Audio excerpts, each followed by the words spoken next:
Hi guys, in this video we'll tell you when a BMW X5 E70 or X6 E71 with 3.0 diesel engine Euro 4 with 235 horsepower timing chain can be changed. If you own a BMW car, you should already know that BMW use timing chains in almost every model of engine that they produce. So it is recommended to replace your timing chain before failure.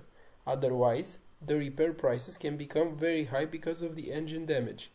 I mean that you need to find out if you have a 3.0 liter diesel engine with a cast iron or aluminum alloy block. So for the BMW 3.0 liter diesel engines with a cast iron block, you don't need to change the timing chain. It also says it's for life. However, the same BMW 3.0 liter diesel engine that are made of aluminum, the timing chain changes after you reach 124,000 miles or 200,000 kilometers. If you pass this mileage, you risk of breaking the chain and the repair costs reaches somewhere around 4,000 or 5,000 euros or $5,000.